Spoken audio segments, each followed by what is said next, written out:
Five Nights at Freddy's is one of the most popular horror franchises in the current day. With a movie right around the corner and store shelves stocked with merchandise, it's widely known by millions of people. But behind the scenes, there is a hidden group of degenerates who abuse the predominantly young fan base and up until this point, largely got away with it. It's time we talk about Five Nights in anime.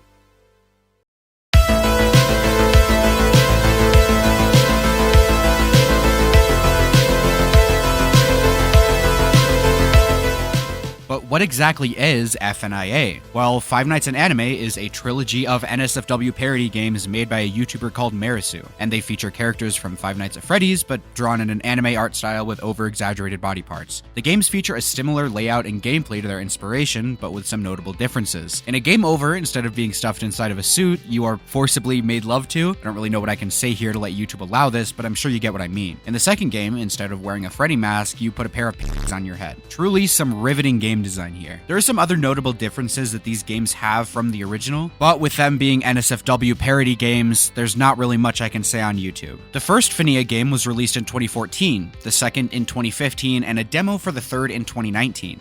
In 2015, Marisu would start his YouTube channel with content surrounding FNIA, getting hundreds of thousands of views per video, and at the time of recording this, a little over 900,000 subscribers. About a year ago, he would stop making Five Nights in Anime content. This is around the same time his trilogy of NSFW parody games would be taken down. However, he would stay in similar fandoms such as Friday Night Funkin'. To my knowledge, he never made any statement regarding anything FNIA related or his games being taken down. At least that I could find. But while we're on the topic of Marisu, I wanted to talk about his videos. He obviously makes videos for children. You can watch his newest video or his first ever uploaded. Either way, it's painfully obvious he targets a younger audience with these videos. This isn't inherently bad, but when you make NSFW games and videos about those games and seemingly target children with them, I don't think it's a surprise FNIA turned into what it is today, especially with someone like this as its creator. Now that you know roughly what FNIA is and how it started, let's talk about the community itself. Out of the 25 Discord servers I joined who advertised themselves as FNIA servers, only one of them banned NSFW. The other 19 had NSFW being posted publicly with no verification required. 5 other servers had verification, but only one required ID. And out of the 19 servers with public NSFW being posted, 4 of them had illegal content being shared around. This included animated characters from Five Nights at Freddy's, such as Gregory, and also other IPs, such as My Hero Academia, Pokemon, Deltarune, and more characters from anime or cartoons which I didn't recognize but were clearly meant to look young. I'm not going to publicly name any of these Discords as I don't want to indirectly spread around this content. I have, however, reported all of them for child endangerment and posting illegal content, but I'm not here just to talk about Discord. I'm now going to take this time to talk about 3 individuals in the FNIA community who use their easy access to children to groom, manipulate, or prey on those vulnerable. Each person I talk about will have a timestamp in case you want to skip around. We're going to start off with Zanic, then Moonlight, and end off with a familiar name of Sonicowo. So without wasting any of your time, let's get right into it. Zanic is an avatar creator in her early 20s. Specializing in femboy avatars, she stayed relatively unnoticed until late June of 2022, where she would post a tweet on Twitter showing her in VRChat and a Freddy avatar with exaggerated proportions, near a Gregory model, saying, "Gregory, you need to by me to get a special party pass. Quick, we don't have much time." Gregory is 10 years old. In addition to this, she tagged the tweet with safe for work tags, such as Five Nights at Freddy's or Five Nights at Freddy's fan art, meaning anyone could just stumble upon a post like this. A screenshot on Discord shows her treating the situation as a joke, saying, "Did they want a public apology or something?" Then going on to claim they only did it because they were drunk. But wait, it gets worse. Let's go into Zanic's Discord server. I'm sure you can guess where this is going. Zanic had made a channel for a minor in their Discord known as Doppio to post NSFW pictures of himself, posting dozens of images of himself in this channel, while being encouraged by adults to do so. This screenshot shows Zanic DMing the minor. The minor says, "I'm mature for my age." Zanic responds by saying she's going to use his photos later for personal use. I'm sure we all know what she means by this. This screenshot proves that Doppio is 17, but given it's an obvious schizo post, I'll show you another one. The mods in this server find out he is 17 based on the verification age he gave them to join. No IDs were ever shown or requested. Zanic then tried to claim that Doppio lied, saying to a user who spread this information around, "You are going to go to everyone you messaged and say that what you said isn't true and that Doppio is a liar." Trying to claim that the minor in the situation, a victim mind you, is lying is absolutely insane, but thankfully, from what I can tell, this never worked. In addition to this, they're known to go into other people's DMs and try to minimize what they did by talking about other predators and other wrongdoers in the community. So to summarize, Zanic made jokes involving fictional minors, tried doubling down, and proceeded to fetishize a minor's age. and encouraged them to post NSFW photos of themselves in a public Discord server for adults to fawn over, and tries to minimize their own degenerate behavior by bringing up other creeps. Truly a model citizen we have here. Let's move on. Moonlight, previously known as Shiny and on Twitter known as Dark Void, is a 21-year-old avatar creator. Similar to our previous degenerate, he makes overly sexualized avatars, but obviously that isn't going to be what we're covering today. Later last year, he started dating a 16-year-old over Discord while he was 20. He claimed the reason he did this was because the age of consent in his and her state were both 16, which, to base your reasoning for dating a minor solely on a legal case, is flimsy already. It makes you seem like a creep, but regardless, let's get this legal argument out of the way right now. No, it's not legal. Any intimate actions that require crossing state lines enact federal law, meaning the age of consent defaults to 18. He also admits to receiving NSFW pictures of this girl, as well as sending her NSFW, including pictures of himself and other content. Again, this is all very illegal. Did you send or exchange any NSFW with this person, drawn or live? I sent NSFW art, and so did she. I sent nudes, and so did she. He seems to base his entire reasoning on dating and interacting with this girl on a legal basis, which all gets dismantled with a simple Google search.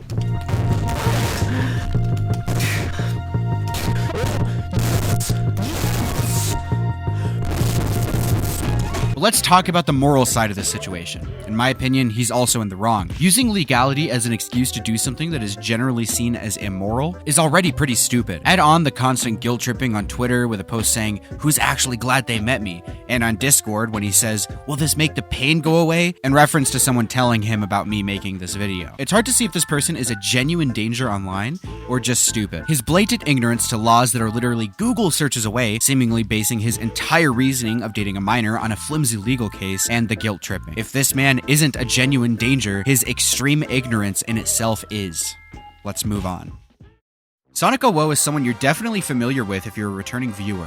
But if not, here is a TLDR of what I spoke about in my video. He ported a map of an NSFW game into VRChat and allowed minors into it. He owned an NSFW Discord in which he didn't verify ages properly, leading to minors joining, and in multiple cases, minors being in positions of power, like admins or mods. And to end things off, he sexualized multiple fictional minors by turning them into over-sexualized VRChat avatars, and in one instance, inappropriately commented on a 16-year-old girl and her body. And by all means, if you want to learn more, you can definitely just watch my video, but he has since admitted to literally everything I claimed there.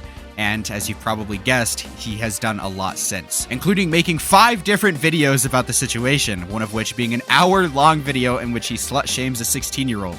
Only 3 of which are public as of recording, leaving 2 unlisted or deleted. Speaking of that 16-year-old, he is also known to post pictures of her and send them to his friends, where he insists that these pictures are sexual. If you're truly under the impression that this picture of a minor is inherently sexual, why you would share them around and send them privately in DMs to other people is an entirely different can of worms that I don't want to get into here. But I'm sure you could probably come to a realistic conclusion about that. But beyond that, he was exposed for being in a group chat full of minors, Sonic being the only adult. He would frequently post NSFW here. Just let that sink in. Him being the only adult in a group chat full of minors in which he would send NSFW in. I know, it's baffling to say the least. He was also caught in an NSFW Discord allowing minors in, letting anyone in regardless of the validity of the verification that they posted. The individual shown here is 16 and posted an obviously fake ID, and he was let in without a second thought. But why did he have terrible verification in these servers, leading to minors being let into NSFW spaces? Well, he says it's because, and I quote,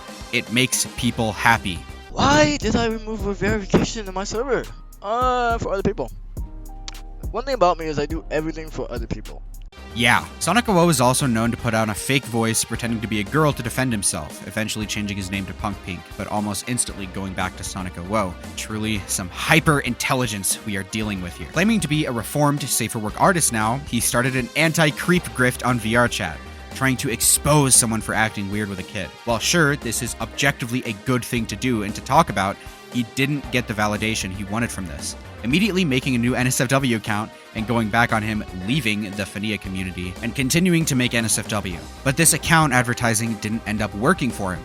He still, to this day, posts FNIA on his main account, likes NSFW, and reposts NSFW. He has at every turn contradicted himself, lied, and continued to be a freak and a degenerate, immediately folding and diving back into the community he has preyed upon for almost a year at this point. Comparing himself to the likes of a certain famous Austrian painter. But they're gonna hate sonicowo constantly.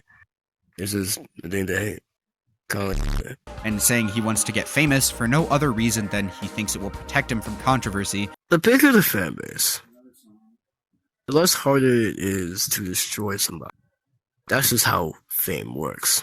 sonicowo is not going to change. He has proved that in the past few months, making 3 different apologies, claiming he is leaving and then immediately coming back, and sending a picture of a 16-year-old girl he finds sexually appealing, has definitely proven his extreme ignorance to everything he surrounds himself with.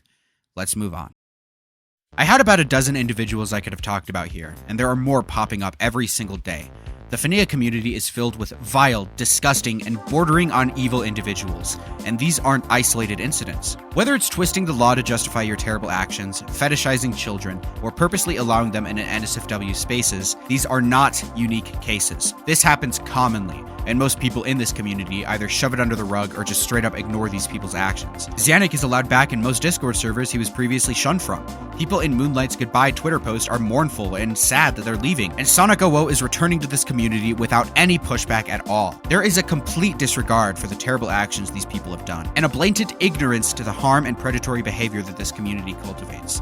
And the worst part is, this isn't even specific to VRChat, with videos reminiscent of Elsagate posted daily, including games targeted at children like Minecraft or Roblox, or adults on YouTube like Xman723 encouraging children to make weird fetish content. There is legitimately no end to the depravity that this community can vomit out. This community genuinely has no redeeming qualities. Nothing good can come from these people, and I would argue nothing good has ever been made under this community. I'm surprised these people haven't been talked about before, and I hope more content is made talking about this.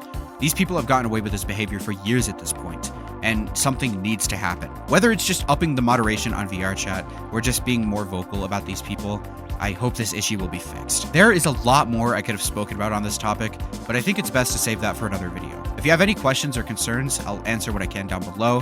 Thank you all so much for watching, and I'll see you in the next one.